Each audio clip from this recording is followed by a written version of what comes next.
Oh my Ghana, ensem sisi dani dieti ensem efa krono eni sen ai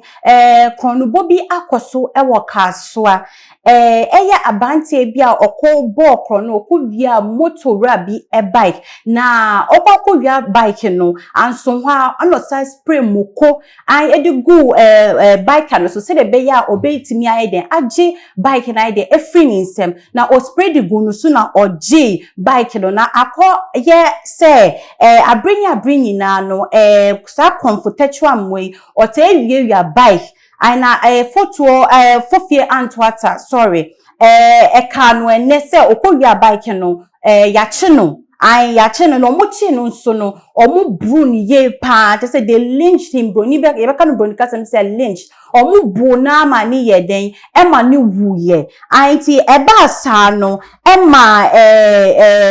ewutu senya east MCE Mr. Stephen Kwame Kwe waba aba bekasa afa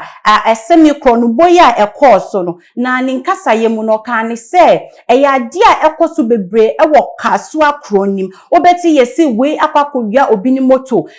we akwakowia se krono no de ekoso pa ye eye adia eha agene na enye ne kwan so se ewo se nkomo ye den omu ebu no ekunu na ewo se enkomo kire no mo di ne ema aposifo anaso mu ye aposifo asutire se de be yankomo be chi no na se de mra ese no eni na di but ankoba ne sa omu ankasa efa krom hofo motor riders no efa emra edihia omu ensem ema omu ebu abante eyede ekunu no mra omu buru no omu bono adeja and picture bi wo so hu se ya buru na ma ya bono adeja omu bu no ye pa na MCE Mr. Stephen Kwame Kwe kan se enye ne kwan so no enye ne kwan so kra se wo se wuchi konfo a wo se mu bunu mu amodi emrahye mu nso na mu bunu enye ne kwan so no se yakoye Ghana fuo ya eye good citizens idie se wuchi konfo a wo se wodi ne de wodi no ekokoma aposifo na emra eni ni die dan se modi ebe de ebehye emra ebehye mu nsem kaswa ye ekrobia ye se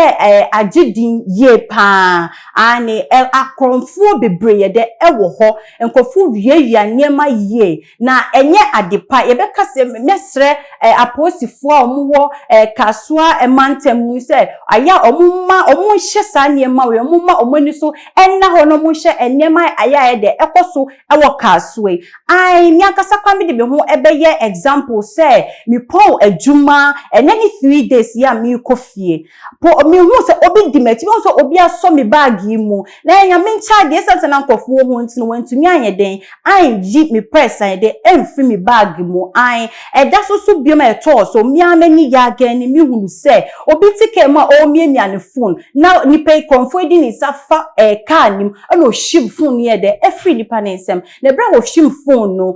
ni tiri anye ye okwoso ko other side na memra bebre so ye de eti trotro car nim na omu sano ekochi no ebun ye de omu brimu no ekun no ono so so omu no amoto ho a enti na meka se akronosem de koso ewo kaswa pa ye ama martin se wonam kwanwumra na woyem hyehyew efise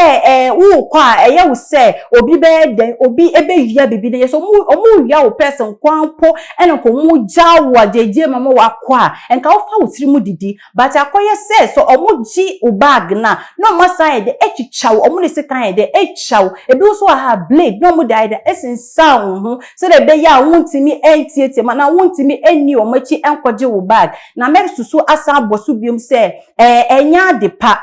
wolinchi obi die so wochi kromfo a ai enkunu sa emfa emra emfa nhye wonsem ewo mu die se to trasem ya mu di wo ekura de kaso an enye but ni kwan so na nka wosem de de mudi ni ma aposifo se de be ya aposifo betima ye de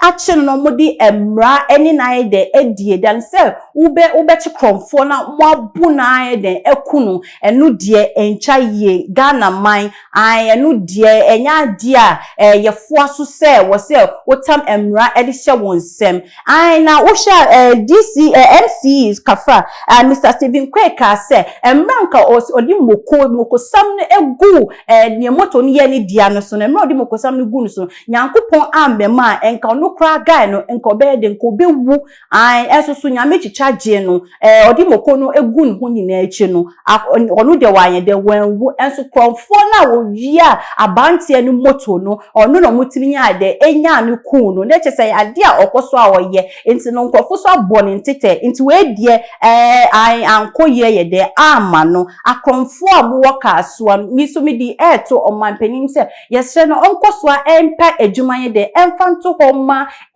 emrantie youth a omwami ye sure se bebre na so lack of adwuma omunya enye nti na ama akofa akrono sem bebre de abaga na me ne mmebuo no omaba no ai adwuma sem buso omubiom se adwuma enni Ghana nti ebesre omanpenim se onkoso ama adwumaye de embra Ghana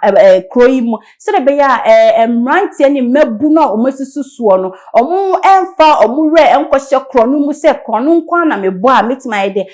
enya sika efrim na so motimi enya adwuma no mo de omonsa eye bibiso a ometima de enya sika ye de efrim I mean na medi semi eye de ebremo na nsa na mekono meka se koye YouTube na ko subscribe I too much G8 wana ko subscribe my ofiwa no ko Instagram ko follow ye na ofiwo so na wako Instagram follow ye any trader me amedi ensemi ebre wo no medindi efia enstroma edasene ye bese hia makram